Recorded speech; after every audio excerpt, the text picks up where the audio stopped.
The hands of the king. I received the censers from the quartermaster earlier today, Captain Brian reported to Christopher. He informed me that we now number around 5,000 gold cloaks. My recruits seem to be shaping up well. Christopher had wasted no time in leaving his mark after gaining the power and authority to do so, swiftly calling for a doubling of the gold cloaks' ranks. Christopher nodded gratefully to Brian before his attention was caught by the man on his other flank. The officer exams have yielded results. Adam followed as the three marched through the pale red-colored corridors of the Red Keep. The old rabble from Merryweather and even Craighall have been purged with minimal outrage.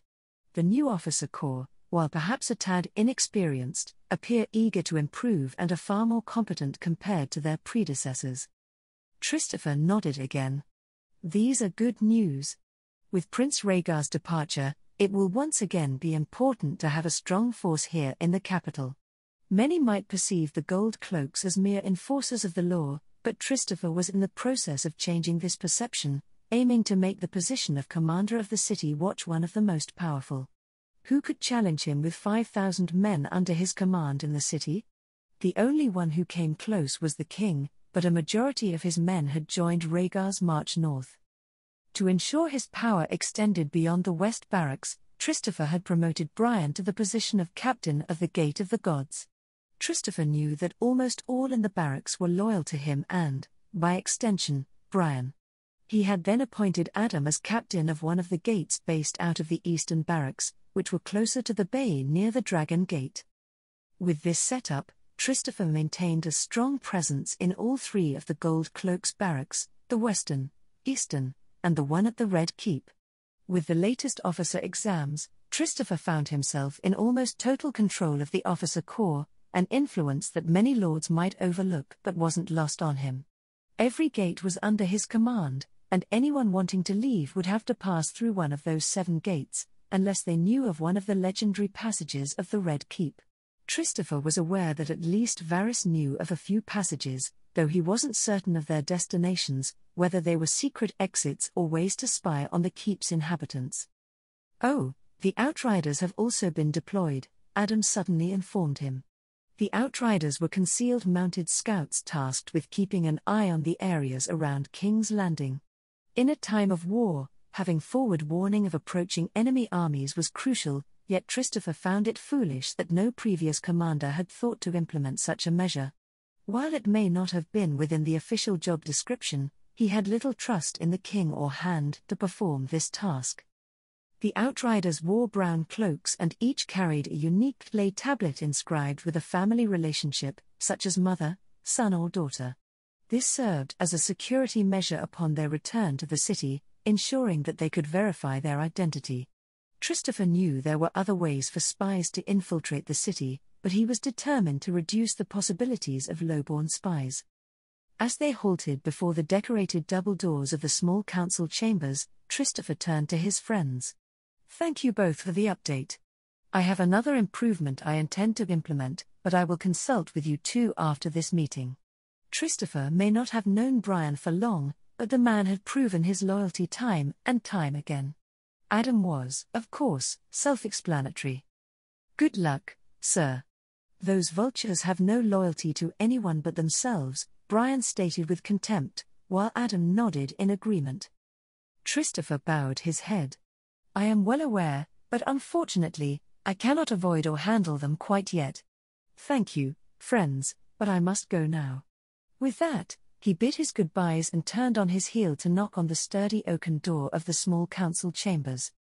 As the doors opened, revealing the opulent chambers of the small council, Christopher took in the sight before him. Past the last remaining Kingsguard, he spotted the centrally placed table where King Aerys sat at the far end. On the king's left sat Varys, the master of whisperers, an Associ-born eunuch whom Aerys had brought over the narrow sea to oversee his spy network. Varys was the only one on the council whom Christopher would even consider calling an ally of convenience. They were both interested in surviving this war, at the very least. Further along the table sat Lord Simon Staunton, a Laquit lord better suited to managing a buffet of cheese than serving as the master of laws. Christopher was grateful for the man's incompetence and ineptitude, as it granted him more room to work with, with minimal oversight. Past Lord Staunton sat Grand Maester Pycelle, a seemingly diligent and loyal advisor to the king, except for the unsettling rumors that Robin's girls had informed Christopher of. Despite his unassuming appearance, the Maester was one of the king's most competent advisors, though this was more due to the lack of competition. Lord Lucerys Velaryon was another lickspittle lord, more concerned with pleasing King Aerys than with actual governance. The Lord of the Tide's only quality was his disdain for Prince Rhaegar and his constant ability to speak ill of the king's son, an attitude that curiously earned him a seat at the small council in Aerys Court. Last but not least was the Lord Hand, Lord Carlton Chelsted. The previous Master of Coin, a position yet to be filled, was as spineless as Lords Staunton and Velaryon.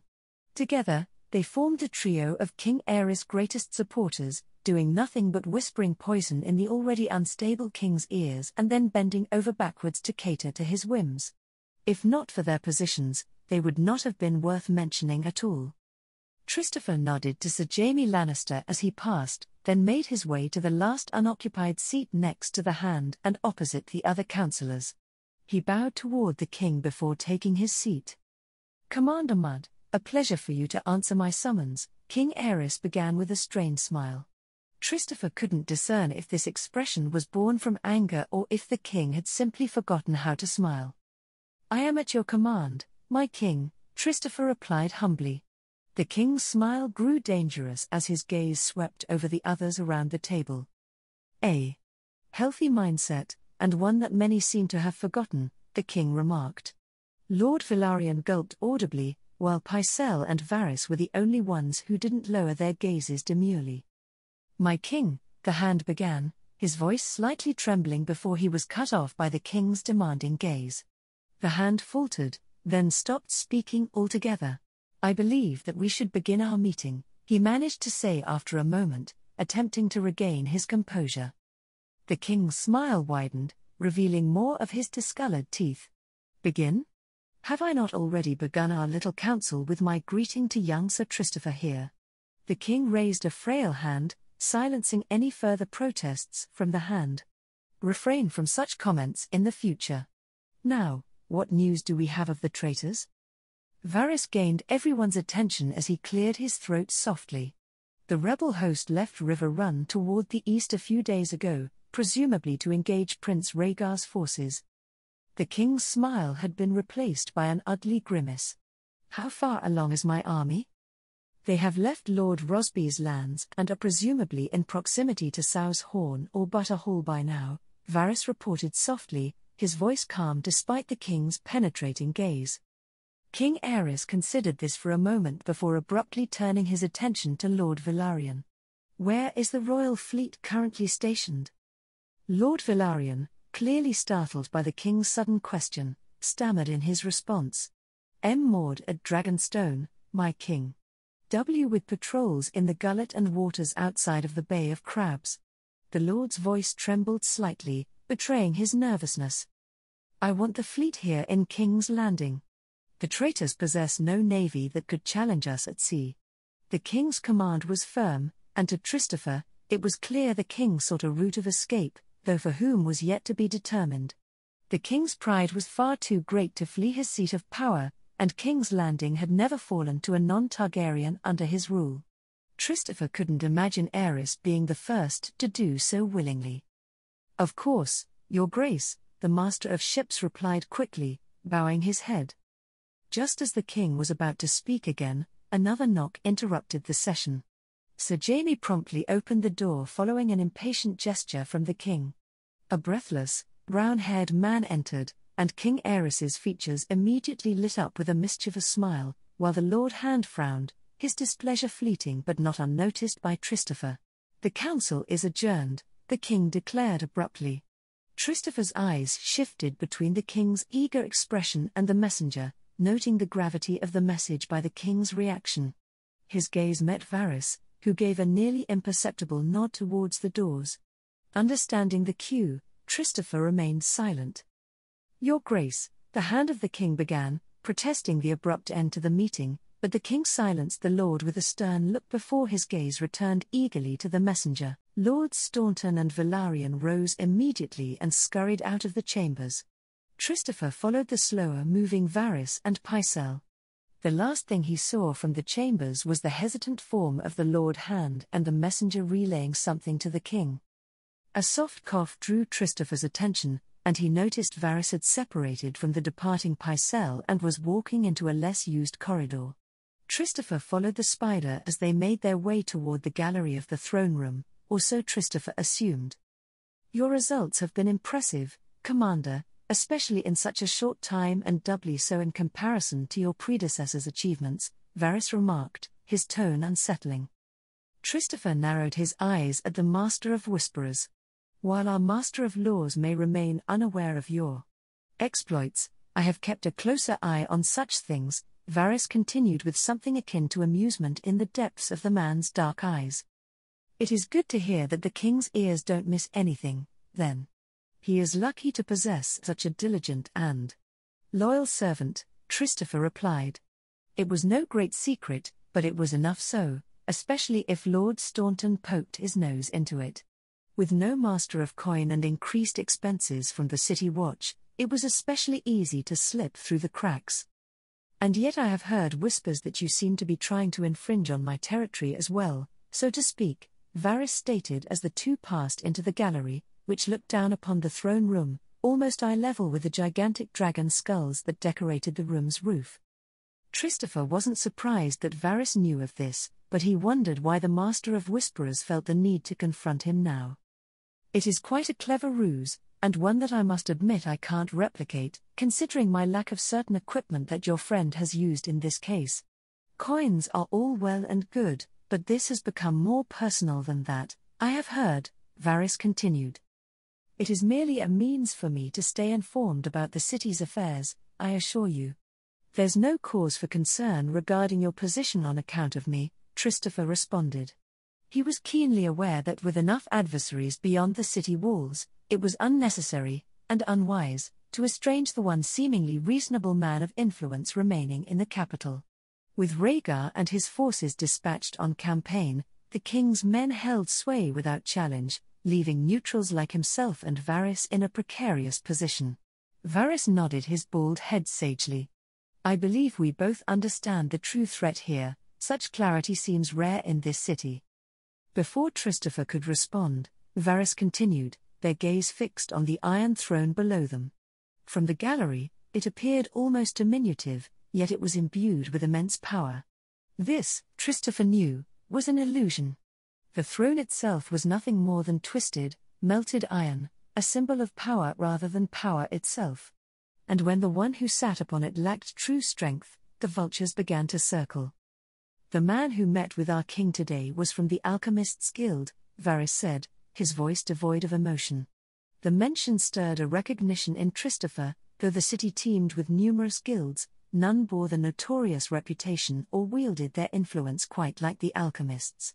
The rumors Christopher had heard, albeit lightly embellished, painted a less than flattering picture of their dealings and demeanor. "I am familiar," he replied succinctly, turning to face the inscrutable visage of Varys, known to many as the Spider. "They are indeed secretive, and were it not for the king's patronage, they might have slipped into obscurity. Yet his favor has elevated them considerably. They are, after all, the suppliers of his grace's wildfire," Varys confided. The rumors had circulated, but having them confirmed was still jarring. The terrifying green flames had become King Aerys' great obsession following his ordeal at the Defiance of Duskendale. "I see. Do you harbor some personal animosity toward these alchemists?" Christopher asked, noting the subtle shift in Varys' demeanor as the discussion turned towards the guild. Varys' smile was icy. "Pyromancers, they call themselves. Attempting to replicate Associ magic of which they understand little." "Magic?" Christopher echoed, his skepticism evident. While he acknowledged the Targaryen dragons were no ordinary beasts, the notion of magic seemed relegated to the realm of children's tales. Varys turned, fixing him with a penetrating stare. "Indeed, how else do you suppose I became a eunuch?" Christopher was visibly taken aback. "Why are you telling me this?" he managed, grappling with the implications. He had always perceived Varys as a figure shrouded in mystery and potentially deceit, a spider with as many sources of information as hidden daggers. Varys's gaze remained unflinching, the weight of his next words hanging palpably between them. Because understanding the true nature of those who wield power behind the throne is crucial. And knowing who you can trust, even more so. His voice was low, hinting at the deeper layers of intrigue that danced just out of sight. Christopher's response was cut short as the doors below creaked open with a resonant groan, and the sound of marching feet and murmured conversations filled the great hall. He turned his attention downward, where a procession was forming. At its center, a pyre was being carried, followed closely by the still haggard figure of the king, with Sir Jaime, resplendent in his white cloak, by his side. Behind his grace, a line of guards and courtiers snaked through the room. Christopher's keen eyes picked out the emblems among them. He recognized Lord Valarian's silver seahorse and the black, grey, and white sigil of Lord Staunton among the throng. A subtle rustle of fabric diverted Christopher's gaze to a small child who had approached Varys, quietly handing him a slip of parchment even while maintaining eye contact with Christopher. Without hesitation, the child then turned and slipped through a slightly ajar door leading away from the gallery. The door closed almost silently behind him, hiding the young messenger from sight. Christopher shifted his focus back to Varys, who had just finished reading the note. "One of my little birds," Varys explained, his voice low. "I could never bear to see such bright flames extinguished prematurely. These children can navigate spaces no lady of the night could manage, though admittedly, their gossip lacks a certain refinement," he added, a sly smile playing across his lips. "It seems that our king will soon be in need of a new hand," Varys then remarked, almost as an afterthought. At this, Christopher turned back to observe the unfolding spectacle below. Indeed, he could see the dejected figure of Lord Carlton Chelstead being escorted by 2 Targaryen men-at-arms toward a pyre positioned directly in front of the king, who appeared almost gleeful upon his iron throne. "Why has our hand fallen from grace with his grace?" Christopher asked, his back still to Varys. He felt a slight surprise as Varys appeared suddenly at his side. "I'm not entirely certain, though if I were to speculate, it likely involves the pyromancers," Varys murmured. Together, they watched in grim silence as the hand was secured to the pyre. 2 robed figures approached, each carrying a jar of the ominous green wildfire. They doused the wood with the liquid, and one of the pyromancers stepped forward with a torch while his colleague retreated. The brown-robed man threw the lit torch toward the struggling and bound form of the Chelstead lord before all but throwing himself backward as the whole throne room was decorated in a green glow. The screaming from the soon-to-be-late hand filled the room and the green flickering flames seemed to almost rise to the height of the gallery. Christopher took a step backward at the sudden and uncomfortable temperature that developed. As the foul odor of burning reached their nostrils, Varys swiftly turned away, and Christopher was quick to follow, casting one last glance at the now maniacally laughing King Aerys. Although he had heard tales of such executions, experiencing it firsthand, the sight, the smell, left an indescribable feeling of revulsion in him. The moment the gallery doors closed behind them, Christopher almost sighed in relief, the thick palace walls muffling the horrors inside. "He needs to die," Christopher stated resolutely, his voice firm. At this point, his allegiance in the ongoing war mattered little as long as the king was removed from power. Varys regarded him with a steady gaze before responding with an almost nonchalant shrug. "He is of little consequence. Kings die more often than most during times of war. It is the successor one should be concerned about." Christopher swallowed dryly. "Prince Rhaegar then?" Varys simply tilted his head, pondering the question. "This clash with the rebels will be decisive, and it's no straightforward matter. If not Prince Rhaegar, then young Aegon could be heir. If not him, then Prince Viserys." The spymaster then smiled subtly. "Of course, this all assumes the Targaryen dynasty survives this rebellion. If it does not, then Stannis Baratheon might be the heir, and your friend Robert could be king." Varys nodded toward him. "These are challenging times, Commander Mudd. With enemies both within and beyond these walls, I believe that we can greatly benefit from each other's assistance." Christopher watched Ferris's departing figure impassively. It wasn't often that he became upset by anything, but the recent events had shaken him in unexpected ways. Christopher realized that he could no longer afford to simply remain passive. When opportunity presented itself, he would seize it with both hands, without hesitation. There would be no room for hesitation in the turbulent days ahead. Wisdom Rawsett, a member of the Alchemists' Guild, was chosen as Lord Chelstead's successor.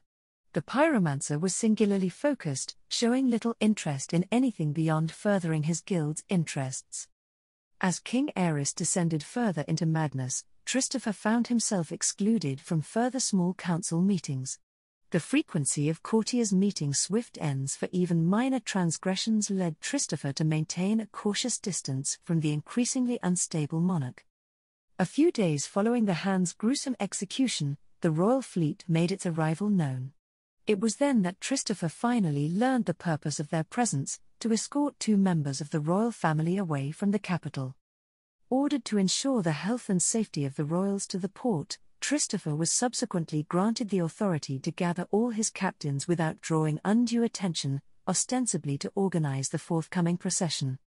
The morning meetings were consumed by discussions of agonizing details concerning the ranks of the gold cloaks, everything from equipment to the progress of new recruits. Seizing the opportunity, Christopher orchestrated the transfer of approximately 100 gold cloaks, known to be fiercely loyal, from the West Barracks to the Red Keep Barracks. The extensive meeting provided the perfect cover for this maneuver. After all, who would notice or care if a few score of gold cloaks failed to return to their proper barracks? The fleet remained in port briefly, focusing solely on resupply efforts, before Queen Rhaella and the king's second son, Prince Viserys, were embarked. Within the day of their arrival, they were dispatched to the ancestral Targaryen stronghold of Dragonstone. A week had passed since the demise of the previous Hand, and a fortnight and some since Prince Rhaegar's departure. Initially, rumors had swirled, murmurs on the streets, whispers among Christopher's gold cloak ranks. Then, almost simultaneously, a report from Robin and a message from one of Varys's little birds arrived in his office in the Red Keep's barracks, leaving slips of parchment on his desk. Strangely detached, Christopher's thoughts immediately conjured images of the infant Prince Aegon. Prince Rhaegar was slain, 2 Kingsguard knights were dead, and the last was captured. The royalist host had been decisively defeated and scattered. All this, at the Ruby Ford. It seemed King Aerys had a new heir now. However, how long the Targaryens would hold on remained uncertain to Christopher. He knew how the situation could be salvaged, but he harbored little belief that the Mad King would act with any semblance of rationality. The great host of the Reach was after all at least nominally on the Targaryen side. It was now the greatest host in all of Westeros, with both the loyalist and rebel armies greatly diminished, assuming Lord Tywin Lannister didn't rendezvous with the rebels. For 3 more days, that last sentence lingered in Christopher's mind as he dismounted from one of the Red Keep's horses, a black-coloured courser known for its relative obedience. Christopher was no great equestrian, and he doubted he ever would be. The thought of facing his end beneath the hooves of an unruly horse was one he refused to entertain. His personal guard dismounted behind him as he met with the approaching lieutenant of the gatehouse. "Commander, 2 outriders were captured trying to enter the city. They were detained after failing to possess their identifying tablets," the junior officer reported, bowing respectfully before gesturing toward a door with a descending stair visible. "They await you in our temporary dungeons." "Very well, lead the way, Lieutenant," Christopher replied, nodding. He turned right as the door was opened for him. His guard halted, and he gestured for them to stay. "Await me here, I will not be long." Descending into the cool basement, Christopher soon found himself facing 2 shackled men in his outriders' brown surcoats. A simple gold cloak approached, saluting him before presenting a hefty coin purse and a small medallion emblazoned with a roaring lion. These were found on their persons. "We believe they were to meet with a contact within the city, possibly even within the Red Keep itself." There was no doubt about what the lion emblem represented. though whether it was a deliberate ploy or genuine evidence of the men's affiliation remained to be determined. I see. Have they been cooperative during questioning? Christopher asked in a neutral voice as he eyed the two prisoners. No, Commander. They refused to even open their mouths, the gold cloak replied with evident irritation. Do not show frustration, watchman, Christopher commented, now looking directly at the gold cloak. He could hear the two spies snort, but Christopher ignored them as he ensured that the younger gold cloak understood him. The young man nodded slightly, embarrassed yet trying to maintain professionalism. Good, slit their throats. We'll get nothing out of them in any reasonable time, I fear, Christopher declared, his tone firm. The amusement of the prisoners was swiftly replaced with disbelief and a hint of fear. These cretins are not worth the resources to even feed for a day. Be done with them now. The gold cloak nodded more resolutely now, drawing a knife from his waist as he approached the now struggling spies. I will tell you. One of them started, but Christopher interrupted him with a roll of his eyes. He's bluffing, Christopher asserted, the gold cloak nodding shakily in agreement. With a determined breath, the gold cloak swiftly slit the man's throat, leaving his expression frozen in a permanent state of surprise and distress. Lord Tywin, Lord Lannister, he comes with an army, the other man revealed, his voice edged with desperation. The gold cloak turned to Christopher with a surprised expression. Christopher's gaze shifted to the revealed Lannister man as he pondered silently. To besiege the city or assist our king? The man shook his head in defeat. I do not know. No one ever said. How many men? Christopher's inquiry was direct, his tone carrying an edge of authority. The man hesitated, his uncertainty palpable. After a moment's deliberation, he responded, 12,000. Milord. Christopher absorbed the information with a measured expression, concealing his thoughts behind a mask of composure. It was difficult to discern the truth from the Lannister man's words, but he made a mental note of the figure nonetheless. Christopher nodded thoughtfully before drawing his own blade. Your usefulness has run out. The Lannister spy received no more time to protest before Christopher pierced the man's heart swiftly. Christopher's voice cut through the tense silence in the basement as he addressed the wide-eyed gold cloak. I do not like traitors, he stated simply, his tone carrying a weight that left no room for doubt. With that, he turned on his heel, sheathing his castle-forged blade. Emerging from the dimly lit confines of the basement, Christopher was momentarily blinded by the brilliant sunlight. His guard formed around him as he walked unhindered to his courser. With practiced efficiency, they mounted their horses, and Christopher bid farewell to the guardhouse's lieutenant with a salute. Christopher's entourage made their way swiftly through the bustling streets of King's Landing, the small folk parting before them as usual. Arriving at the nearest western barracks, Brian awaited him at the entrance. Word from a friend, Commander. My solar is closest, Brian informed him. Ascending the steps to the captain's quarters, Christopher found his suspicions confirmed as he read the missive laid upon his old desk. Lannister banners on the horizon and a small council meeting called by the king, information courtesy of Varys, as expected. Before they could discuss further, a knock interrupted their conversation. Brian opened the door to reveal a seemingly unsuspecting man with a passive demeanor. The man bowed in greeting, his gaze fixed on Christopher as he delivered his message. A friend wishes to inform the commander that Grand Maester Pycelle has persuaded his grace to open the city's gates for Lord Tywin's arrival. Our friend believes this to be a grave error. With no further words, the man departed, leaving Christopher and Brian exchanging a surprised glance once the door was closed. Christopher shook his head, his mind already racing with plans. The Lannisters will be approaching from the Gold Road, he mused, turning to a map of the city with the gates highlighted. You are to send riders to the Gate of the Gods and the Lion Gate. No gate is to be opened, not even if the king himself arrives. Assign our most loyal lieutenants to each gate, ensuring that nothing enters or leaves the city. Brian nodded in understanding, his shock giving way to determination. I'll also inform Adam of the situation and mobilize all his guardsmen, he added, making a mental note of the tasks ahead. Lastly, prepare a few more loyal and mounted men to accompany me to the Red Keep. Have them ready within minutes. I'll await with my guard in the courtyard. I trust you in this, Captain, Christopher concluded, his gaze unwavering as he imparted his instructions. With a firm nod, Brian acknowledged the orders.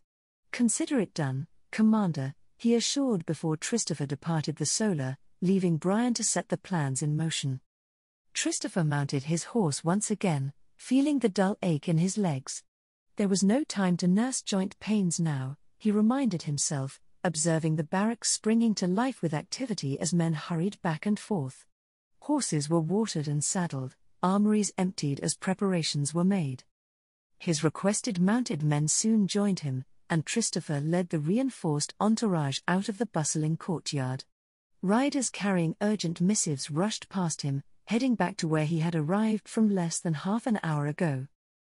The small folk seemed to take notice of the increased activity, standing in parted lines all the way to the foot of Aegon's high hill. Christopher paid little attention to them, his mind instead occupied with thoughts of what the next hours would bring.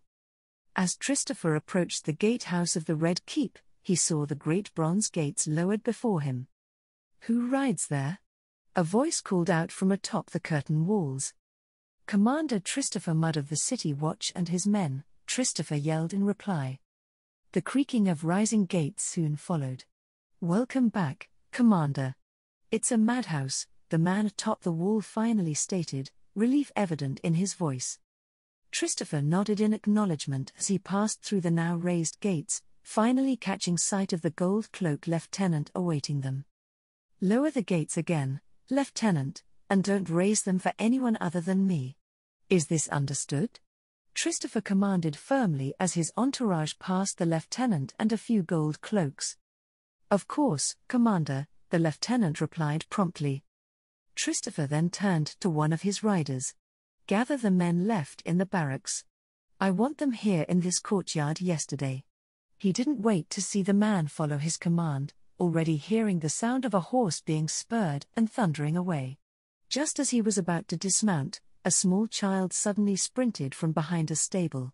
Christopher's guard moved to intercept the child but stopped at his command. The child stood on tiptoes to hand him a note before disappearing back into the keep. Christopher quickly read the missive. "You too," he gestured to a couple of reinforcements, "gather some men on your way and detain Grand Maester Pycelle. He should be in his tower." The riders he pointed to nodded and set off without hesitation. Christopher then swept his gaze and selected one from the reinforcements and one from his guard. "You two will secure Princess Elia and her children. Take them to the barracks. I expect you to be respectful and courteous. Find some disguising robes to hide them as well. You are not to let her refuse, understand? Get it done."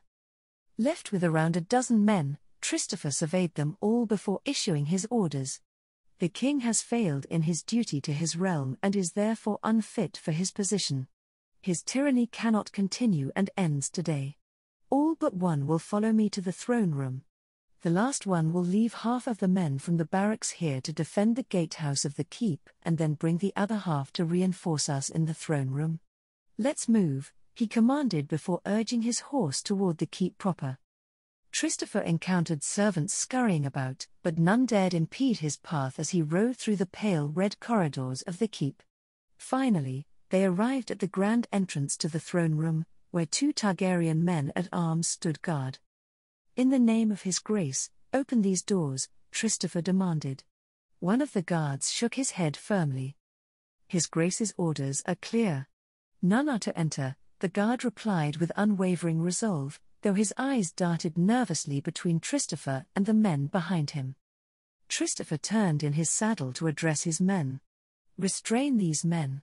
He then guided his mount to the side as his dismounted men approached the Targaryen guards. The guards were startled but quickly drew their steel. Christopher's men followed suit, and in the brief clash that ensued, the leading Targaryen guard was wounded before they were subdued. Christopher then nodded for his men to open the great doors to the throne room. Passing the now restrained and gagged guards, who were watched by one of his men, Christopher got the others to mount their horses once again. It would be important to be mobile, and the gods knew there was enough space in the grand throne room. The doors opened, and he entered. The scene revealed to him was concerning. A hoarse cackling reached his ears as he ordered his horse to enter the room. "Burn them all," echoed a voice around the voluminous room, King Aerys' haggard form pacing in front of the steps leading to the Iron Throne. Christopher then noticed the white-cloaked form of Sir Jaime entering at the same time from one of the side entrances. Blood was visible dripping from the King's Guard's blade even from Christopher's distance. The King seemed to notice this at the same moment. "You killed him?" the Targaryen exclaimed. Christopher sped up his horse when the King began fleeing toward the Iron Throne in a panic. "You mean to kill me?" Sir Jaime seemed singularly focused upon the now hysterical King, even seemingly ignoring Christopher and his men's arrival. "Halt!" Christopher exclaimed as Sir Jaime began ascending the steps toward the whimpering form of the Mad King, who was halfway on his throne. Christopher could already see blood running down from behind the King's frail form. Christopher's exclamation seemed to finally stir the King's Guard knight from his unfailing march. The knight didn't turn away from the King. Lion and prey in many ways. "He means to blow the entire city up," the knight stated in a shaky voice, raising his bloody sword toward the monarch. Christopher was momentarily confused. Blow up the city? How would the King even? Christopher's eyes widened, while one of his men drew a sharp breath. Without hesitation, Christopher dismounted from his horse, drawing his blade in the next moment. He heard the telltale sound of blades being unsheathed from all behind him as his men followed his lead. "Very well," is Christopher's simple reply. King Aerys, who had seemed to believe he was being rescued, chocked in surprise as he suddenly had his own King's Guard's blade lodged in his throat. The King's eyes grew unfocused as Sir Jaime retracted his blade and turned back to Christopher and his men. The emerald green eyes of the Lannister were all but lifeless as he fell to a knee and presented his blade in surrender. Christopher nodded to one of his men, who stepped forward and confiscated the bloody blade. "Who did you kill, and is there any more risk from this wildfire plot?" Christopher asked hesitantly as two of his men went forward and restrained the man. Sir Jaime found some steel in his eyes as he met Christopher's brown orbs. "The Hand Rorsut. Our late king conspired with him to plant wildfire all around the city and blow it when my father's host entered. There are still 2 wisdoms in the Alchemists' Guild that I am aware were involved in the plot, Gerrigus and Belis. They will not start it on their own, though." Christopher nodded. "A heroic action from the most unlikely of sources. I am sorry to say that we no longer live in the age of heroes. These dark times have no place for them," Christopher explained. Sir Jaime seemed to already expect this. "Sir Jaime Lannister of the King's Guard, you are hereby under arrest for regicide toward His Grace Aerys Targaryen, second of his name. I am afraid that execution will be your fate," Christopher declared with some genuine sadness. If Christopher was to salvage this war and achieve anything, then it was all or nothing. There was no place for sympathy or heroes. The room was suddenly filled with marching, and Christopher turned to see his gold cloak reinforcements. He took one look at the Iron Throne before shaking his head. "Gather a war council in the small chambers. I want every small council member you can find, except the Grand Maester. He shall be transferred to the Black Cells under heavy surveillance." Christopher then turned back to the men holding Sir Jaime. "Escort him to the Black Cells as well." The Mud sighed for a moment, gathering himself as he approached his courser. Closing his eyes, he tried to ignore the exhaustion that threatened to overwhelm him. He couldn't afford to dwell on fatigue now. With a deep breath, he mounted his horse, swinging his leg over the animal and settling firmly in the saddle. The weight of responsibility pressed heavily upon him, but there was no room for hesitation. What lay ahead was daunting, but he steeled himself for the challenges to come. After all, what choice did he have? Surrender to the whims of a Lannister lackey or succumb to the chaos that would surely ensue with Robert Baratheon's arrival? The thought of fading into obscurity, stripped of his ambitions and reduced to a mere cog in the machine, was unbearable. Christopher knew he was destined for more, and he was determined to seize his destiny, whatever the cost. His guard followed closely behind as lieutenants barked orders and gold cloaks hurried to carry out their directives. Christopher set course for the Gold Cloak barracks, navigating through the bustling corridors filled with men moving with purpose. Despite the chaos that gripped the city, he felt a sense of control. The keep may have been teetering on the brink of upheaval, but for now, Christopher held the reins of power firmly in his grasp. They arrived swiftly at the barracks, and Christopher soon found himself on foot once again, making his way through the almost deserted building. Voices reached his ears as he approached his quarters, and he wasn't surprised to find Varys waiting for him. The spymaster turned to Christopher with a raised eyebrow, clearly aware of the situation unfolding. "It seems you've cultivated quite a loyal following, Commander. They refused to let me near our new king and queen mother." Christopher nodded to the guards posted at the door. "Let us pass, my friends," he said, and they parted to allow Christopher and Varys entry, while his guards remained outside.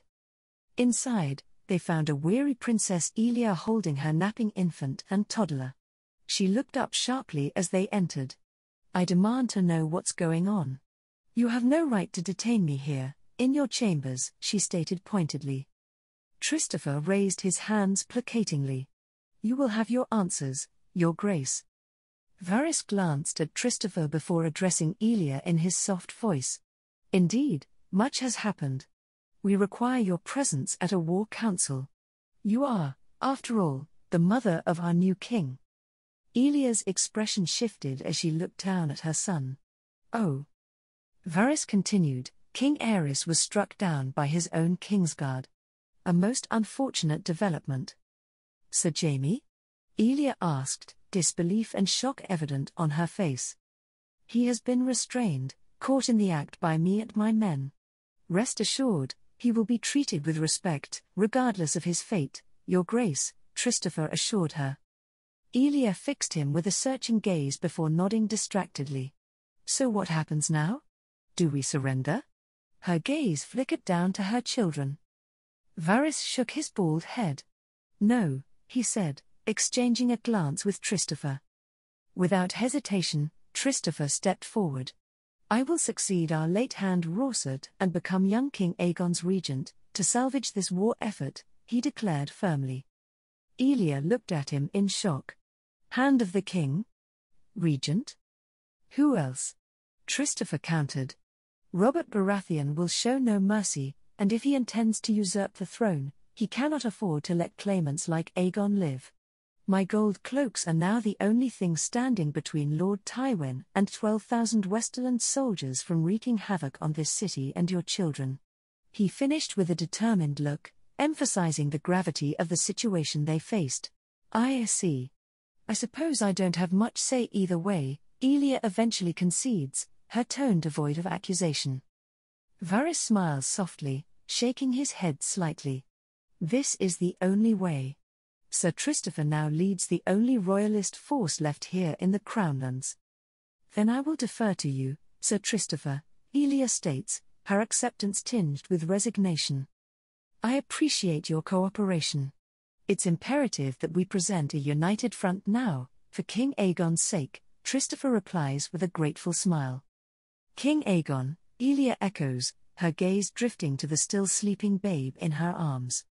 "King Aegon, the sixth of his name," Varys declares solemnly. "Long may he reign, long live the king." Lord Lucerys Velaryon had never felt so alone as he did now, isolated and weak. It was true that he was no sea snake nor Oakenfist. Still, he had remedied his personal weaknesses with his title as Lord of the Tides, commanding one of Westeros' largest navies, a navy expanded when he was granted the position of Master of Ships and placed in charge of the Targaryen fleet. However, this fleet was now stationed at Dragonstone and unable to assist him. His adversaries had no reason to traverse the seas and risk a confrontation with his ships. Escape was also out of the question.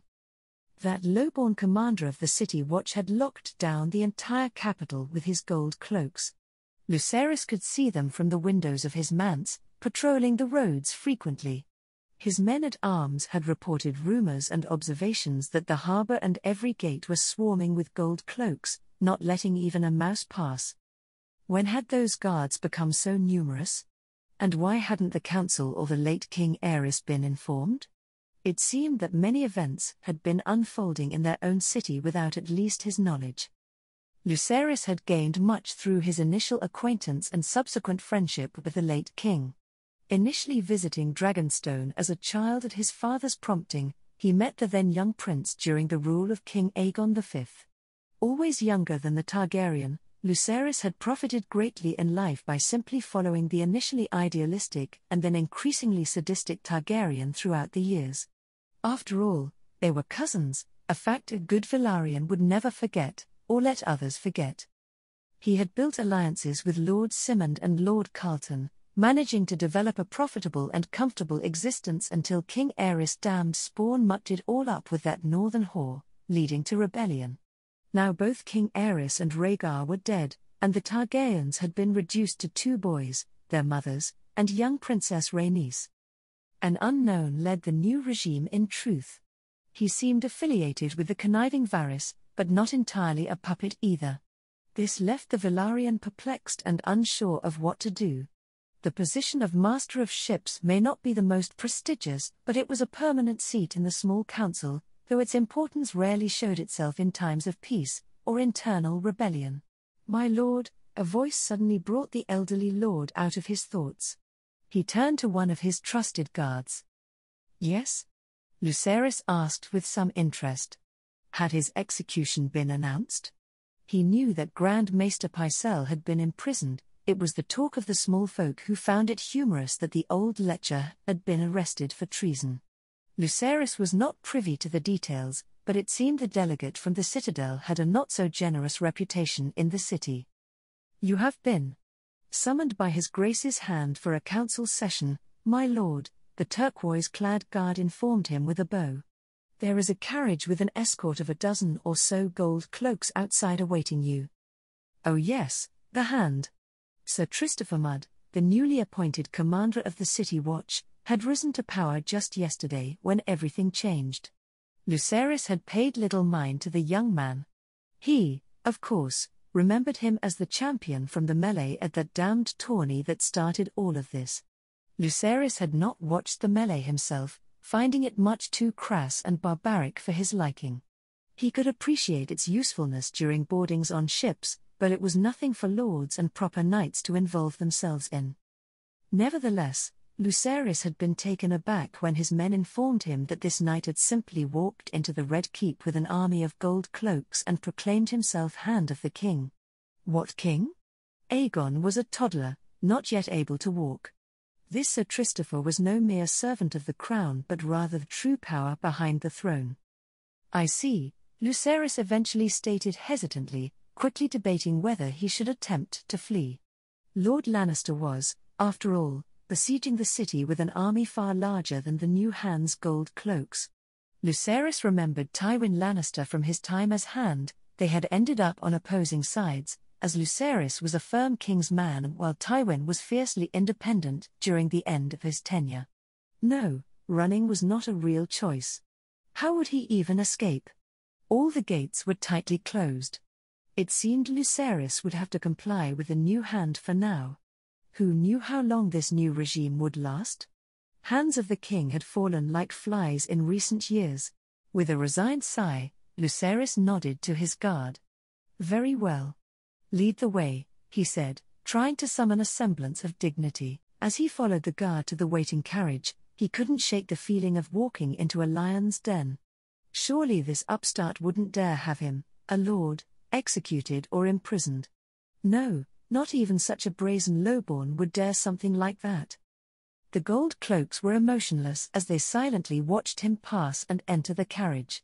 He was soon situated with a couple of his own guards before the door slammed shut, and a whistle signaled their departure. As the carriage lurched forward and began moving, Lucerys let his gaze fall upon the window and the passing city. He witnessed the patrolling gold cloaks regularly passing by. To his surprise, most small folk nodded in respect to the gold cloaks. He had never known that the City Watch possessed such respect and rapport, at least among the wealthier artisans and merchants living between his manse atop Versenya's Hill and the Red Keep on Aegon's Hill. He could guess that the rabble inhabiting the city's less fortunate dwellings were not so friendly. He envisioned them as rabid animals, certainly a place where a High Lord like him had no business visiting. Lucerys shifted uncomfortably, struggling to understand how the rebels could fail, given that all royalist hosts lay defeated and the city was now defended only by city watchmen.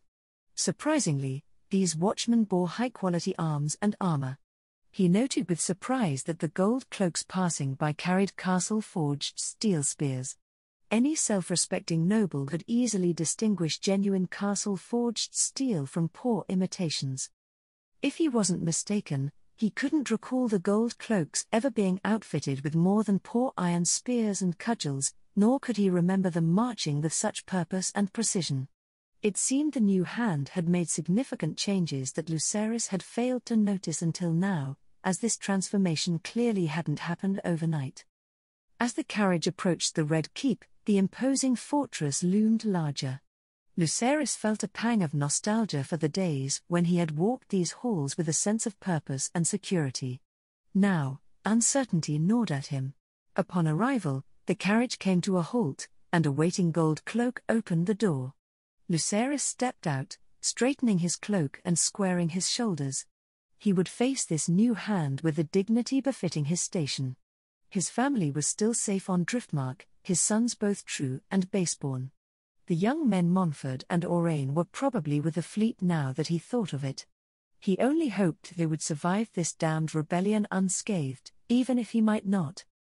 With a deep breath, Lucerys followed the escort into the Red Keep. They ascended toward the familiar council chambers, and all too soon he was led into the room. His escort halted at the entrance, leaving him to take the last uncertain steps alone to the council table. The head of the small council table was conspicuously empty, with the infant Aegon instead cradled in his mother's arms at one of the side chairs. At the Queen Mother's side and on the King's right hand was the man of the hour, Sir Christopher Mudd. Lucerys remembered hearing a fanciful tale that the hand descended from a line of legendary river kings from the time of the Andal invasion. The Velaryon could at least grant that he looked the part. Sir Christopher sat with a serious posture in a well-made brown doublet adorned with a golden mud crown, if Lucerys wasn't mistaken. The upstart presented an impressive image, exuding authority and strength. This was no bumbling idiot like Wisdom Rawsett or Lord Owen Merryweather. Lucerys had to admit that even Lord Carlton appeared like a poor magistrate in comparison. Lucerys took his seat, trying to mask his unease. The room was filled with captains of the City Watch, each watching him with varying degrees of interest and suspicion.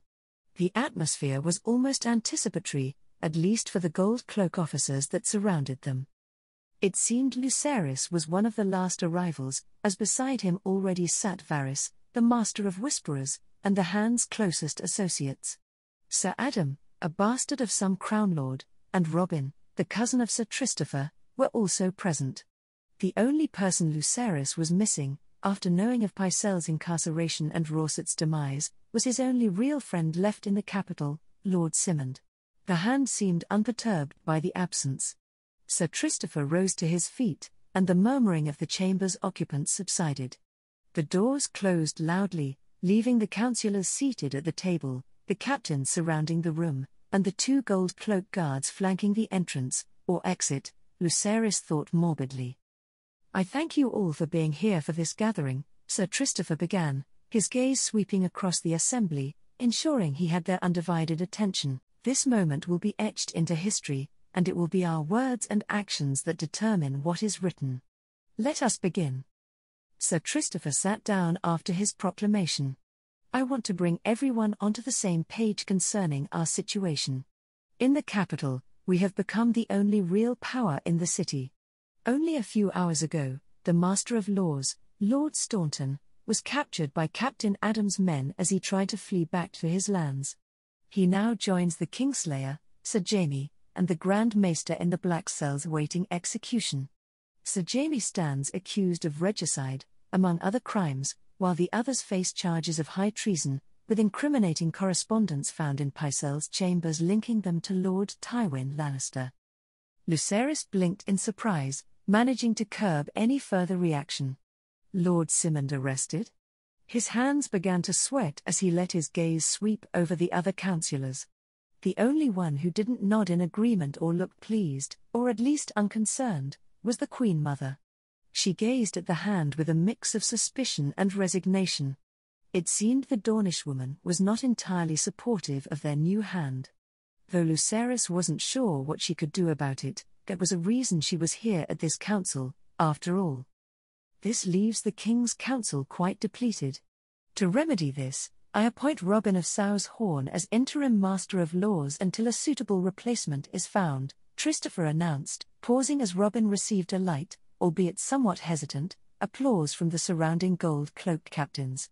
Additionally, I intend to appoint Lord Mace Tyrell as Master of Coin, along with other incentives, to ensure his support in our war effort. Without the assistance of the Reach, our cause may falter. Lucerys was obviously not the only one in the room unfamiliar with the Hand's cousin, though he found the appointment of the interim Master of Laws unsurprising. He understood that the new Hand would naturally seek to populate the council with loyal supporters, a typical strategy for any new Hand consolidating power. However, the selection of Mace Tyrell as Master of Coin caught him off guard. It was a shrewd move. The Tyrells, still nominally allied with the Crown, possessed the last army capable of challenging the rebels. If this alliance fractured, it would spell the end for the Royalists. Though the Tyrells had been besieging and starving the Stormlord's brothers since Ashford, they were unlikely to switch allegiances abruptly, even with the Targaryens' precarious position. I do not wish for any of us to face an early grave or see our families broken by this conflict, Christopher continued, his voice resolute.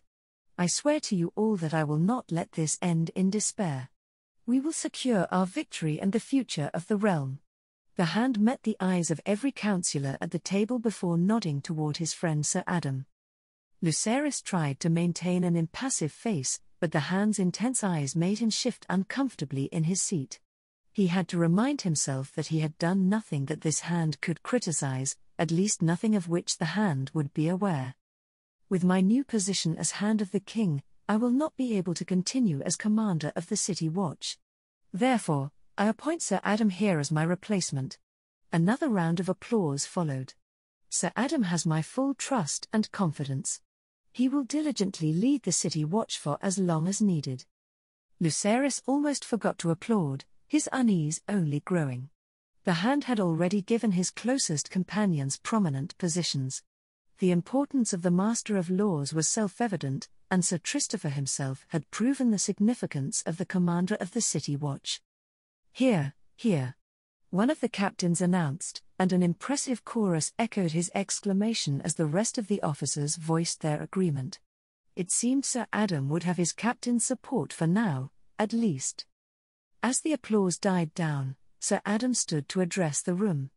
I am honored by the trust placed in me, and I pledge to lead the City Watch through this siege upon our capital. A brief but effective speech, Lucerys thought. He certainly hoped the young knight would live up to his words, but this was King's Landing, where he knew that words rarely lived up to their promises. Sir Christopher looked to the new commander with a pleased expression, nodding at his words. Well said, my friend. Now, I am afraid the war situation can wait no longer. Christopher then turned to one of the gold cloak guards, who nodded and opened a side door leading to the servants' quarters. From the door came a few servants with a large map of Westeros that was quickly draped across the large council table, soon joined by wooden figures. There were 5 different pieces: a crown, a stag, a rose, a spear, and a lion. A crown representing the Royalists was daring. Typically, a dragon symbolized the Targaryens, but Lucerys guessed there were few Targaryens left to argue. The crown, of course, was at King's Landing along with the lion. South of them, at Storm's End, were the rose and a stag. Even further south, near Ironwood, was a spear representing the Martells and Dorne. In Blackwater Bay, to the east of King's Landing, was another crown, representing his fleet at Dragonstone. Finally, There was the Stag at the Ruby Ford, a little north of Harrenhal and west of Castle Darry, where Prince Rhaegar and his men had fallen. The captains moved closer as Sir Christopher rose to his feet. We're moving into the second year of this rebellion, which makes troop counts quite speculative. The hand pointed to King's Landing first. Here we have 5,000 gold cloaks, the last true military presence we have left. In the worst-case scenario, we could disembark the Marines from Lord Valarian's ships, but this would greatly reduce the fleet's effectiveness, leaving it more vulnerable than I would like. Most of the chamber's occupants turned to Lucerys. He blinked but soon nodded silently, deciding that blending into the background would be a reasonable strategy for now. There was no reason to openly oppose the new hand. Although it didn't sit right with him to have a lowborn in such a prominent position, especially without oversight from any king or higher lords, he recognized that for the time being, he would have to accept this uncomfortable reality. The hand nodded and quickly moved on. Outside these walls are around 10,000 Westerlanders, some reports suggest they might be 12,000 strong. He paused before continuing. They have the numbers, and I fear these are no green boys. Our 5,000 men should manage to hold them off for some time. I anticipate that Lord Lannister will seek a parley with us, which I intend to join to assess his allegiance. Captain Brian, what do you think of our chances to withstand direct assaults at your gates? The captain, who had started the second applause for Sir Adam a few minutes ago, stepped forward. I believe my men will hold against any immediate assaults, though it will be challenging. The enemy has not been spotted building any siege equipment yet, and I doubt they will attack before they at least have a few battering rams and siege towers ready. However, this is simply a presumption. Very well, have all your scouts keep an eye out for construction and felling trees. The besiegers have set up trenches and other earthworks already if I'm not mistaken? Sir Christopher said, looking at all the captains. Captain Brian spoke for the watch as he nodded. You are not mistaken. The Lannister men dug throughout the night. Though their works are not of the highest quality, they should still be a factor in any sorties we plan. The hand sent a grateful smile to the captain. Thank you, Captain. He then tapped on both Storm's End and Ironwood. These are the men on the field who will determine this war's outcome. While our forces can hold and perhaps be reinforced, they will not manage this task alone. I am afraid the details of Lord Tyrell's incentives will remain secretive for now, but I wonder if the Queen Mother might earn us the assistance of her brothers. There is already talk of the Dornish spears at the Trident, and I do not wish for them to rust in the sands down south. All eyes turned to the beautiful if frail, Dornish princess. She seemed to be locked in a staring contest with Sir Christopher. After a few moments, the dusky woman sighed. The Dornish lost many at the Trident, something my brother will be eager to avoid repeating. We do not possess endless men, and this makes me hesitant to promise anything. Sir Christopher kept a pleasant smile on his face, though his voice had a hint of steel as he replied, Then I suggest sending a missive to ascertain their eagerness. It would not be remiss to include some urgency and pressure in this letter, if I may be so bold. There was total silence before Princess Elia eventually nodded with some reluctance. I will ensure to inform them of the gravity of the situation. What would you have me? Order them? The hand chuckled lightly. Well, if I may speak freely, then I would suggest ordering them north towards Storm's End and anticipating a historic endeavor. None have managed to take the castle by force, after all. I will provide more details once you have managed to gain an understanding with your brothers. Lucerys found himself almost holding his breath during the exchange.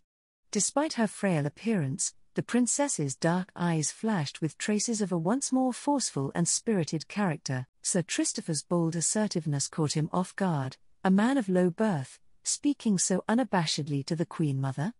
And proposing an assault on Storm's End, no less. Sir Christopher certainly did not lack ambition or boldness.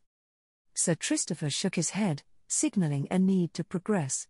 We have more to discuss and time is not our ally. I am sure we can settle the details shortly. His words were directed squarely at the princess, who looked genuinely taken aback.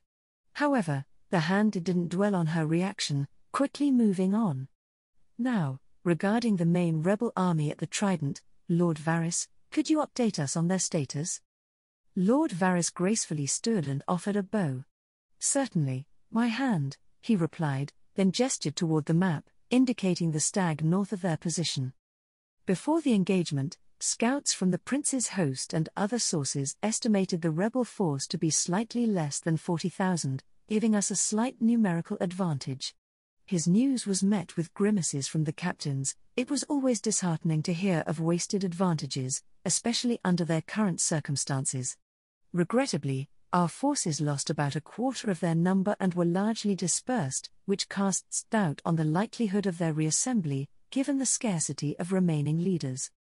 Now, concerning the rebels, we know Lord Tully remains incapacitated after Stony September. There are also whispers that Robert Baratheon was not left unscathed after the battle and is currently recuperating. As for their numbers, they, too, have suffered considerable losses, slightly fewer than ours, but they now stand at approximately 30,000. While their main host has yet to move from their encampments by the Trident, the northern banners are unaccounted for. Given Lord Eddard's steadfast loyalty to Lord Robert, it is safe to assume they have not abandoned the cause, Varys concluded. Murmuring among the captains ensued while Sir Christopher maintained a contemplative demeanour. Lucerys, however, was deeply unsettled by the news. With 30,000 men, plus Lord Lannister's 10,000, they were outnumbered nearly 8 to 1, a force large enough to overwhelm their defences and seize the city. Is it reasonable to assume that Lord Eddard and his forces might be headed this way? Sir Christopher asked, his composure bewildering to Lucerys. Even if Lord Tyrell and the Reach forces were fully committed to their cause, they were stationed 100 leagues south at Storm's End, a considerable distance for such a large force to cover swiftly. Fortunately, the main rebel force was also not nearby, providing a small measure of relief. Still, the Hand's calm demeanour stirred a flicker of hope in Lucerys that perhaps he had a plan in mind.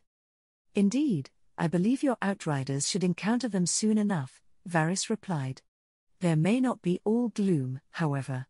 There are reports from the Vale that the mountain clans are once again growing bold. They may be encouraged by a small push in the right direction, he continued casually. Have it done.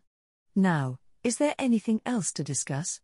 Christopher asked with finality. Everyone was surprised when the Queen Mother cleared her throat. She wore a slight grimace, which only widened when Christopher smiled broadly. Yes, Queen Mother. Lucerys thought he detected a hint of amusement in his tone as Princess Elia almost sighed. I wish to proclaim you, Sir Christopher, Lord Regent of His Grace Aegon VI. I have faith that you will do all you can to protect and steward His Grace's lands and holdings until he is of age. Her last words seemed less forced, and Sir Christopher grew serious at the proclamation. I swear it upon all the gods, both old and new, Your Grace, to protect young King Aegon from enemies near and far until he reaches the age of majority, the Hand pledged, bowing his head. This pleases me. Now I believe our king deserves some rest, Princess Elia said as she rose to her feet with a napping infant in her arms. I bid you all a good day, my lords, captains. She curtsied. Let the fine men by the door escort you to your chambers, Sir Christopher said in reply as the Dornish woman walked toward the doors, which were quickly opened for her. The princess did not reply, but the gold cloaks followed her, and the quartet soon disappeared from sight. With that, I believe this council is hereby adjourned. Thank you all for coming, Christopher announced, prompting the gold cloak captains to begin departing the room. Sir Adam and the new Master of Laws soon followed. Lucerys had just risen from his seat when a voice stopped him. Excuse me, Lord Velaryon, but could you delay your departure for a moment? The calm voice piqued his nerves, but he turned back, careful to hide his uneasiness. The only occupants left were Sir Christopher and, curiously, the spider, of course. My hand. How may I be of assistance? Lucerys replied as he sat down again, managing to meet the Hand's gaze, though not without some effort. I want you to mobilize the fleet and detach a squadron to the city. I believe the fleet may be of use soon enough, and it will be fortuitous for it to be ready for anything. That is all, my lord, Sir Christopher stated. Lucerys mulled over the words. The mobilization of the fleet was not unexpected. The new hand seemed more willing than previous hands to utilize all available resources. I will see it done, my hand. Varys, Lucerys bid his goodbyes before rising from his seat and successfully leaving this time. The relief he felt as he exited the room and turned a corner was almost indescribable.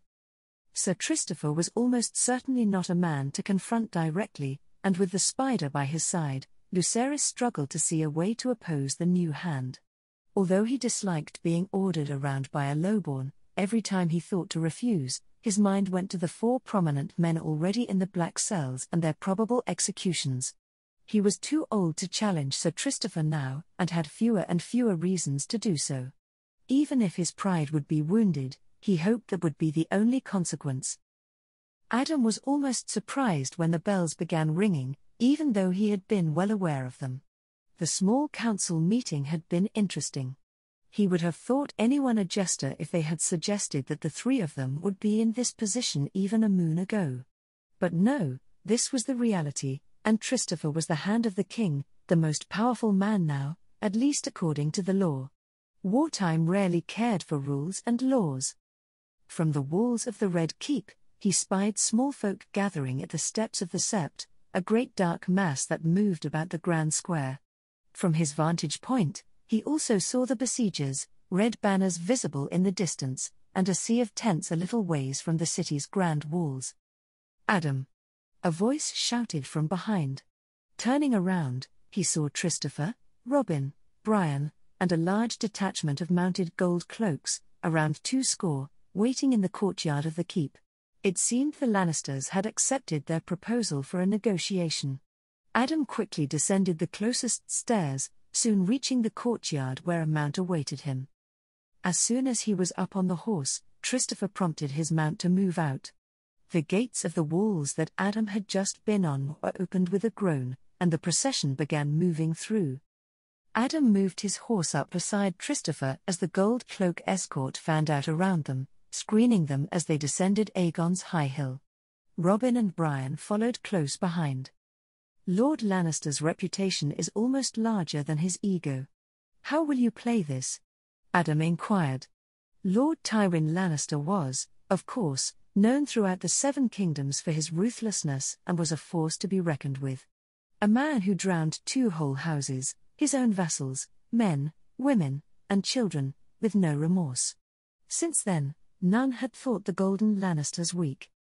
Christopher smirked slightly. Tywin Lannister is undoubtedly a formidable man and a great foe. Truly, he may be one of the kingdom's most dangerous men. Christopher then looked toward Adam. He, however, believes me a result of fortuitous circumstances, and who am I to discourage the great Lord Tywin from thinking so? He has built a great legacy for himself, but through fortuitous circumstances, we seem to hold at least a third of that legacy in our damp cells.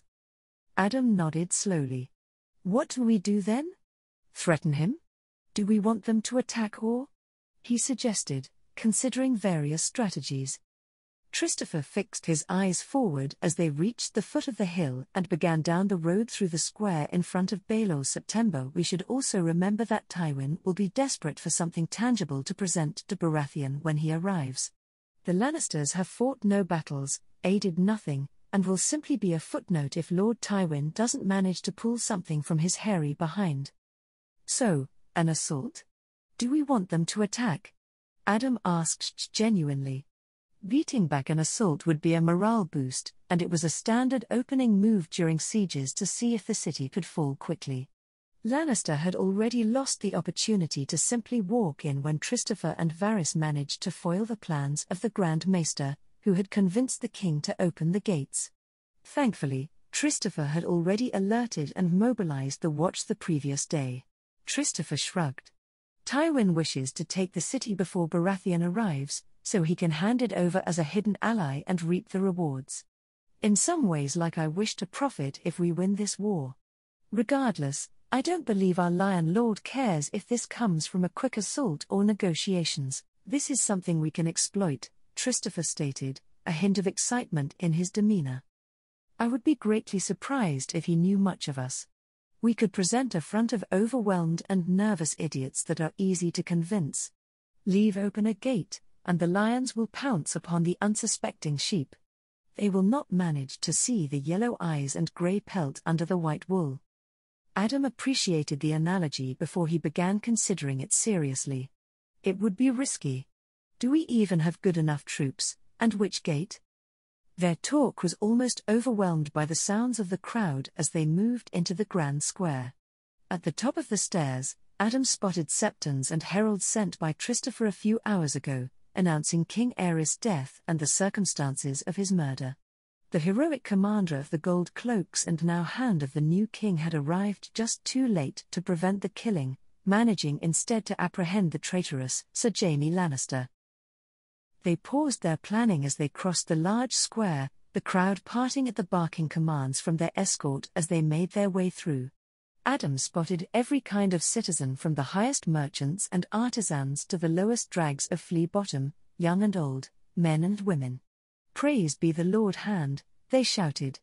"May King Aerys rest in peace, and long live King Aegon," were also heard.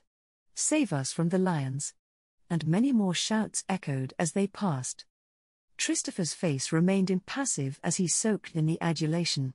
Adam, however, couldn't help but feel a surge of hope. This display of support could be crucial in the days to come. They were soon past, and the Gold Cloaks closed ranks around them as they continued along the long, straight road leading past the West Barracks and to the Gate of the Gods. It was a familiar path for both of them, one they had initially only patrolled with their squads, now leading the city's delegation during a siege. "I believe that a contingent of the Targaryen men-at-arms from the Red Keep would serve as a strong backbone. As for the gate, I suggest the one we are intimately familiar with. There are only 5 roads and alleys leading from it, even if they manage to break through the gate itself. It would allow for a staggered defense if we can prepare barricades and such as well," Christopher remarked, surprising Adam with the depth of his strategic thinking. Adam couldn't help but admire how far Christopher had thought ahead. He knew his friend was diligent, always working so hard that it was hard to imagine him doing anything else. In fact, Adam wasn't sure if he had ever seen Christopher doing anything besides working or sleeping. Hopefully, all this effort would pay off. Christopher certainly deserved it. "Sounds reasonable," Adam replied, unsure of what else to add. Christopher looked over at him. "Don't worry so much. Lord Lannister is greatly underestimating us, and this will be something he pays dearly for." "Have no worries about that," Christopher explained calmly. They fell into silence as they rode further past the West Barracks and through Cobbler's Square. The small folk, as usual, let them pass, making the journey relatively swift. Adam soon spotted the Gate of the Gods looming larger as they neared the end of the road. They halted in the small courtyard directly in front of the gate as Christopher and 2 Gold Cloaks spoke briefly with a few lieutenants. The lieutenants soon arranged for a rider to be sent for the parley, along with a further foot escort. Additionally, some of the riders were given black and red Targaryen banners, while the man riding behind Christopher held a brown mud banner, probably the first of its kind in centuries, which was curious to think about. The gate was raised, and the rider set out with a white banner toward the Lannister lines. Christopher and his guards soon mounted again, and before long, they were on the move once more. It was an almost strange feeling to leave the claustrophobic streets of the city for the wide-open plains that spread out to the north. Adam saw a similarly sized mounted force closing in from the opposite side. As they neared the Lannister force, the tension was palpable. The 2 groups halted a few paces apart, their banners fluttering in the breeze, black and red for House Targaryen, brown for House Mud, and crimson and gold for House Lannister. Christopher dismounted, followed by Adam and the rest of their entourage. The Lannister representatives did the same. A tall, stern-faced man in Lannister colours stepped forward. "I am Sir Kevin Lannister, here to represent Lord Tywin in these negotiations," he announced, his voice carrying authority. Christopher started to bow deeply but hesitated midway, opting instead for a small, stiff nod. Adam shot his friend a disturbed look, noticing similar expressions on the faces of the other members of their delegation. "Sir Kevin," Christopher began, his voice wavering slightly. "My name is Sir Christopher Mudd, Lord Hand of His Grace," he faltered, then nodded awkwardly, clearly struggling with his nerves. Sir Kevin Lannister's face remained impassive, though a small twitch by his eye suggested either irritation or amusement. Adam couldn't tell which. Christopher's unease was palpable. Adam cringed at the display, even though he knew it was a deception. It was almost too convincing. Robin picked up on the act, but some of the simpler gold cloaks began shifting in uncertainty, adding to the show. It was critical for some genuine reactions to mask the more forced ones. "Well met, Sir Christopher. Now, I hope you understand how desperate this situation is. In the name of the rightful and just King Robert Baratheon, first of his name, I implore you to surrender this hopeless position." Sir Kevin maintained an almost caring facade as he watched Christopher's reaction. It seemed like Christopher wasn't the only actor during this negotiation. Christopher almost made a show of glancing backward toward them in askance, as if he wanted their approval. "I am afraid that I don't have total control and therefore must prepare for this. Surrender," Christopher almost mumbled. "I also fear the response from some less cooperative actors that inhabit the city and its leadership." Sir Kevin was about to speak before he was interrupted by the apparently oblivious Christopher. "Give me 3 days to sort things out. You have to understand that I do not really have much authority over more than one gate." Christopher glanced back toward the Gate of the Gods. "And I demand free passage for me and my friends," he added almost as an afterthought. "Would this be acceptable for an entrance into the city?" Sir Kevin's face betrayed none of his thoughts as he silently observed the now sweating man before him. Adam didn't even know Christopher could sweat on command, though the quick breathing and relatively harsh sun might have contributed to this. Eventually, the Lannister nodded. "The Lannisters are generous to those who help, and if you let us enter the city without opposition, then we will owe you a debt that surely can be repaid by various means. 3 days. If the gate does not open, we will take that as a rejection of any deal and treat you in an appropriate way." Sir Kevin did not move afterward as he continued. "In addition, I believe you hold my nephew in your custody. I demand that he be returned as well. Anything within our power to give you will follow, of course." Christopher nodded quickly, as if he didn't trust his own voice to hold. Adam believed he almost saw Sir Kevin sigh. "I bid you farewell and hope that you uphold your end of the deal. Lord Tywin does not take kindly to traitors." This was the last the Lannister said before turning on his heel and mounting his horse, soon beginning the ride back to the besiegers' camp without another look back. Christopher turned as well, and with the Lannisters already a ways out, allowed a natural smile to slip upon his face. "I do believe our ruse has worked on at least one Lannister." Sir Kevin tried to act serious and imitate his dear elder brother, but the relief was quite obvious in his eyes.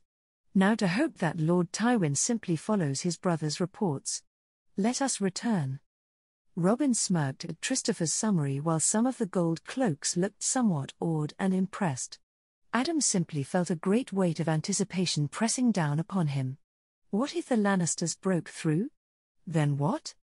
These worries were unproductive, for there was much to be done and too little time for uncertainty or hesitation. Christopher poured 2 glasses halfway with some fine arbor gold. He had never indulged in this particular wine before, as it had always been too expensive to justify. Now, however, with multiple cellars full of wines and other spirits at his disposal, it would be a shame to let them gather dust. He picked up the 2 glasses and turned around in his new solar. First, he placed one of the glasses in front of Varys, who was seated, then made his way around the desk and took his own seat. "If there's one thing the Redwynes know, it's wine," Varys commented after a sip of his drink. "It may not be the best, but it is certainly nothing to scoff at." Christopher soon followed suit, inhaling the slightly fruity aroma before taking a sip. It certainly tasted expensive, and he appreciated it as a very nice wine. It far surpassed the ale and other dubious beverages that the innkeepers of King's Landing dared to call alcohol. I believe there is business to be discussed, Varys eventually said, prompting Christopher to nod quickly. He took one last sip before rummaging through a pile of scribbled notes until he found the right parchment. Indeed. Here are some notes, Christopher began, clearing his throat as he noticed Varys' focused look. I wish to send a letter to Lords Tyrell and Tarly separately, in case our Flower Lord decides to ignore it. It will be a command from me, as Hand of the King and Lord Regent for our dear King. However, I believe we may need a signature or two to help with credibility, otherwise, it may be seen as the work of a simple beneficiary of a coup. Varys shook his head. I fear that it would not matter what we wrote in this letter without further assurances for our southern allies. We may send it, of course, but a physical meeting might be the only way to truly convince them. Lord Tyrell likes to think of himself as chivalrous and honorable, which should negate any risk of imprisonment or capture on his part. However, your absence here could be a risk as well. Varys looked thoughtful. Your presence and influence are obvious and would be missed in the city. However, I understand the necessity of securing Tyrell and his men. Well, then I suggest a more tangible assurance, Christopher stated. The position of Master of Coin for Lord Tyrell himself, and a betrothal between young Aegon and Lord Mace's newborn daughter. Correct, named Marjorie, if I recall, Varys replied, making Christopher nod in thanks. Finally, a victory here, Christopher finished with a smile. Varys raised an eyebrow that nearly touched his bald head. Oh? And how do you endeavor to achieve this victory then? Varys asked with interest. During the small negotiations that were held between Sir Kevan Lannister and me today, I ensured to sow the seeds for a possible ambush. Sir Kevan has granted me a 3-day period to prepare my surrender, during which I shall open the gate of the gods for our visitors and release the Kingslayer into their custody. With some deception and preparations, I do believe we may bloody the lion quite deeply, Christopher explained. Varys's eyes sparkled with enthusiasm as he processed the plan. This is a very devious plan indeed. It may very well work. Of course, I wouldn't support a damned cause, Christopher quipped, sipping from his glass with a touch of humor. Varys smirked, swirling his wine thoughtfully. In this game, we are all pieces on a treacherous civis board. Many believe it their destiny to win, but there will only be one victor.